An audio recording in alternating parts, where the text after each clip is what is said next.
വല്ലദീന ആമനൂ ബിഹി വഅസ്സറൂഹു വനസറൂഹു എന്ന് പറഞ്ഞാൽ അല്ലാഹുവിന്റെ റസൂലിനെ സഹായിക്കുക എന്ന് പറഞ്ഞാൽ റസൂലുള്ളാഹിന്റെ ദീനിനെ സഹായിക്കുക. ആ ദീനിന്റെ സഹായം, ഒന്നാമത്തെ സഹായം അറിവുണ്ടാക്കി കൊടുക്കലാണ്. അറിവുണ്ടായാൽ എല്ലാ കാര്യങ്ങളും നന്നായി തീരും. അതുകൊണ്ട് നമ്മൾ പ്രാക്ടിക്കലായി പ്രവർത്തിക്കുക. ലോകത്ത് എന്തൊക്കെയോ നടക്കുന്നുണ്ടാവും, ആളുകൾ എന്തെല്ലാമോ പറയുന്നവരുണ്ടാവും. അവരെപ്പറ്റി ഒന്ന് ചിന്തിക്കാനേ പോകണ്ട, അവരെപ്പറ്റി നമ്മൾ ശ്രദ്ധിക്കുകയേ വേണ്ട. അത് ശത്രുക്കളില്ലാത്ത ഒരു മനുഷ്യനും ലോകത്തിവിടെ വന്നിട്ടില്ല.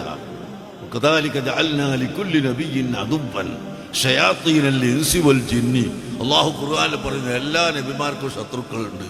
ഷയാത്തീനൽ ഇൻസി, മനുഷ്യ ശൈത്താനും ഒന്നാമതായിട്ട്, വൽ ജിന്നി രണ്ടാമതായി ജിന്നിന്റെ ശൈത്താനും. ജിന്നിന്റെ ശൈത്താനും അങ്ങനെ ജിന്ന് വർഗത്തിൽപ്പെട്ട ശൈത്താനും ഇൻസ് വർഗത്തിൽപ്പെട്ട ശൈത്താനും രണ്ട് ആളുകളും എല്ലാ നബിമാർക്കും ശത്രുക്കളായിട്ടുണ്ട്. അല്ലാഹു അവരെപ്പറ്റി പറയുന്നത് എന്താ?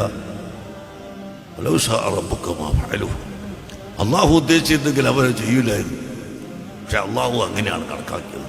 അതുകൊണ്ട് ഫദർഹും വമാ യഫ്തറൂൻ, അവർ നടക്കുന്ന വഴിക്ക് അവർ നടക്കട്ടെ, നിങ്ങൾ അവരെ അങ്ങോട്ട് വിട്ടേക്കൂ, നിങ്ങൾ ആ ഭാഗത്തേക്ക് നോക്കുക തന്നെ വേണ്ട, അവരെ അങ്ങോട്ട് വിട്ടേക്കൂ എന്നാണ് പരിശുദ്ധ ഖുർആൻ പറഞ്ഞത്.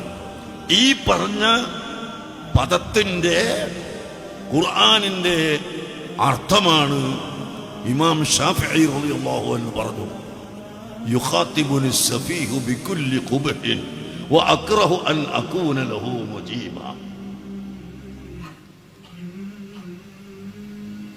യസീദു സഫാഹതൻ വഅസീദു ഹിൽമൻ കഊദിൻ സാദഹുൽ ഇഹ്റാഖു തീബാ. ഇമാം ശാഫിഈ റളിയല്ലാഹു അൻഹു പറയുന്നു, എന്നെ എല്ലാ ചീത്തയും ഇങ്ങനെ പറയുന്നു. അതങ്ങനെ പറഞ്ഞോട്ടെ, ഞാനതിന് മറുപടി പറയാൻ പോകുന്നില്ല. എന്നിട്ടോ ശാഫിഈ ഇമാം പറയാം, അത് പറയാത്തത് കൊണ്ട് എനിക്ക് സഹിഷ്ണുതയും ക്ഷമയും ഗുണവും ഇങ്ങനെ വർദ്ധിക്കുന്നു. അവൻ വിഡ്ഢിയായി ഇങ്ങനെ പോകുന്നു. ഏതുപോലെ ഊത് തീയിലിട്ട് ആ തീ കൊണ്ട് കരിക്കുന്നോറും നല്ല നല്ല മണം, ഇങ്ങനെ സുഗന്ധദ്രവ്യം വരുന്നു, അത് കരിച്ചു പോകുന്നു. അതുപോലെയാണ് നമുക്ക് ശത്രുക്കളെ പരിഗണിക്കാതെ പ്രവർത്തനം നന്നാക്കിയെടുക്കുക. അതാണ് വേണ്ടത്. ആരൊക്കെയോ വന്നിട്ട് ലോകത്തെ ഇങ്ങനെ പറഞ്ഞുകൊണ്ട് നടക്കും. അതിലൊക്കെ പിന്നാലെ നമ്മൾ പോയാൽ നമുക്കൊന്നും ചെയ്യാൻ സമയം ഉണ്ടാവില്ല. അതുകൊണ്ട് എല്ലാവരും പ്രവർത്തിക്കുന്ന നല്ല കാര്യത്തോട് സഹകരിക്കുക.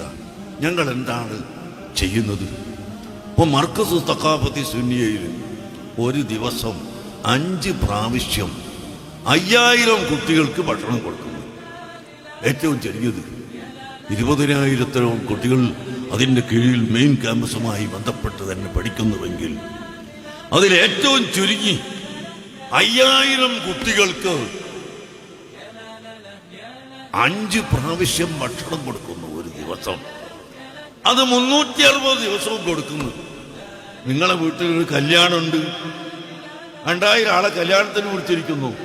എത്ര നേരം ഭക്ഷണം കൊടുക്കുന്നത് കല്യാണത്തിന് വിളിച്ചാൽ? ഒരേ ഒരു നേരം. അതിന് എത്ര ദിവസം ഒരുങ്ങണം, എത്ര കാലം വേണം,